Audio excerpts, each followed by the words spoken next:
అందరికీ నమస్తే. Welcome back to wisdom share 1969 cooking videos. ఈరోజు మనము మొక్కజొన్నలతో గారెలు తయారు చేసే విధానం చూద్దాము.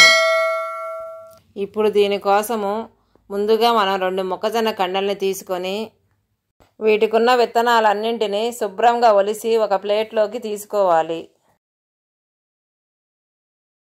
ఇప్పుడు ఈ విత్తనాలన్నింటినీ కూడా శుభ్రంగా వాష్ చేసుకొని ఒక కుక్కర్లో పోసుకొని వాటికి తగినన్న వాటర్ పోసి మూత పెట్టి ఒక విజిల్ వచ్చే వరకు ఉడికించుకోవాలి.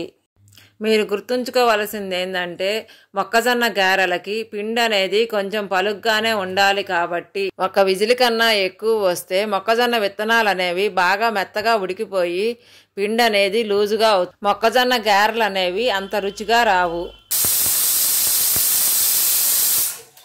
ఒక విజిల్ వచ్చి ఆవిరంతా పోయిన తరువాత మూత తీసి దాంట్లో ఉన్న నీళ్ళన్నీ వంచేసి విత్తనాలన్నింటినీ కూడా ఒక ప్లేట్లో పోసి ఆరబెట్టుకోవాలి. విత్తనాలన్నీ చల్లారిన తరువాత ఒక మిక్సీ జార్ తీసుకొని దాంట్లో ఈ మొక్కజొన్న ఇత్తులన్నింటినీ పోసుకొని ఒక పావు స్పూన్ అల్లం పేస్ట్ వేసి మూత పెట్టుకొని గ్రైండ్ చేసుకోవాలి.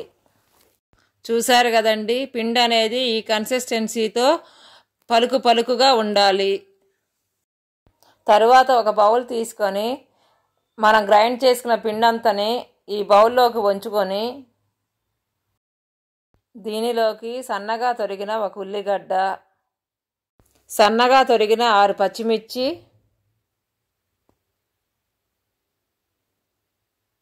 పావు స్పూను ఉప్పు, 1/2 స్పూను కారం, 2 స్పూన్ల శనగపిండి, పావు స్పూను జీరా పౌడరు, పావు స్పూన్ ధనియాల పౌడరు, 1 కప్పు బియ్యం పిండి పోసి వీటన్నింటినీ బాగా కలుపుకోవాలి. చూశారు కదండి, పిండి అనేది నేను కలుపుతున్న విధముగా కలుపుకోవాలి. ఇప్పుడు స్టవ్ మీద ఒక కళాయి పెట్టుకొని డీప్ ఫ్రైకి సరిపడా ఆయిల్ వేసుకొని మంటను హై ఫ్లేమ్లో ఉంచి నూనె బాగా వేడెక్కే వరకు వేడి చేసుకోవాలి.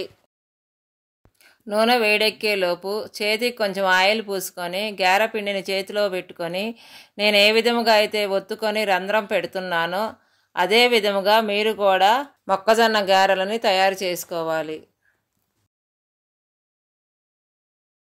నూనె వేడెక్కిన తరువాత మనం ఒత్తుకున్న గారెలన్నింటినీ కూడా నూనెలో వేసి మంటని లో ఫ్లేమ్లో ఉంచుకొని ఈ గారెలన్నింటినీ కలదిప్పుకుంటూ గోల్డెన్ బ్రౌన్ కలర్ వచ్చే వరకు వేయించుకోవాలి. ఇప్పుడు ఈ మొక్కజొన్న గారెల యొక్క ఆరోగ్య ప్రయోజనాలు చూసుకుంటే మొక్కజొన్నలో పీచు పదార్థం ఎక్కువగా ఉండటం వలన మన జీర్ణ వ్యవస్థని బాగా మెరుగుపరుస్తుంది. ఇంతేకాకుండా మొక్కజొన్నలో A-B-C విటమిన్స్ సమృద్ధిగా ఉండటం వలన మన రోగ నిరోధక శక్తిని పెంచుతుంది. ఇంతేకాకుండా దీనిలో గ్లూటెన్ రహిత పదార్థం ఉండటం వలన దీనిని సెలియాక్ వ్యాధి ఉన్నవాళ్ళు కూడా వాడటానికి మరీ మంచిది. ఇలా చెప్పుకుంటూ పోతే చాలా ప్రయోజనాలు ఉన్నాయి. చూశారు కదండి, గారెలన్నీ బాగా వేగిపోయాయి. వీటన్నింటిని తీసి ఒక ప్లేట్లోకి సర్వ్ చేసుకుందాము. చూడండి మన గారె ఎంత క్రిస్పీగా వచ్చిందో, లోపల కూడా బాగా ఉడికిపోయింది. మొక్కజొన్న గారెలు అనేవి బాగా వేడివేడిగా ఉన్నప్పుడే తింటేనే చాలా రుచిగా ఉంటాయి. Thank you for watching. మీకు మా వీడియో నచ్చినట్టయితే please like, share, subscribe and click the bell icon.